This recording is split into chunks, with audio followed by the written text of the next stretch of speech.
असं आहे की बिनविरोध झाले, बिनविरोध वेगळ्या मार्गाने झाले, याच्यामुळे मिरच्या लागायला लागलेल्या आहेत. सरळ मार्गाने झाले असते की नाही सगळ्यांनी बसून नाही हाच फार शहाणा आहे आणि ह्यालाच उभा करू आणि आम्ही मागं घेतो, असं नाही झालं.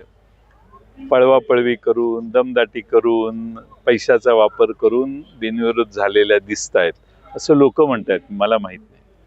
त्यामुळं लोकांचा फार मोठा आक्षेप आहे आणि त्यामुळं एकेकाळी बिनविरोध ज्यावेळी विरोधी बाजूच्या व्हायच्या त्यावेळी ते अतिशय टोकाचे ऑब्जेक्शन्स घ्यायचे. आज बिनविरोध 8 वर्ष 9 वर्ष कार्यकर्ते वाट बघतायत कधी नगरसेवक होतोय म्हणून. मागच्या निवडणुका झाल्यानंतर आत्तापर्यंत 17 सालापासून 25 साल 26 सालात आपण आहोत. या 8-9 वर्षात लोक कार्यकर्ते नवीन तयार झाले नाहीत. लोक बिनविरोध होत असतील तर बाकीचे कार्यकर्ते जे तुम्ही प्रत्येक बिनविरोध वॉर्डात जाऊन विचारा कोणी का अर्ज मागे घेतले, त्याचे खुलासे आपल्याला उपलब्ध होतील.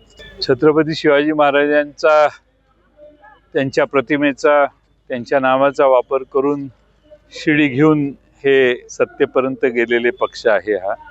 आणि जेव्हा निवडणुका येतात त्यावेळी छत्रपती शिवाजी महाराजांची यांना आठवण येते आणि अशी वक्तव्य छत्रपती शिवाजी महाराज असोत, संभाजी महाराज असोत, सावित्रीदेवी फुले असोत किंवा सगळ्याच महात्म्यांच्या बद्दल वेगळ्या पद्धतीनं चुकीची विधानं करणारा हा या पक्षात गर्दी झालेली आहे अशा लोकांची.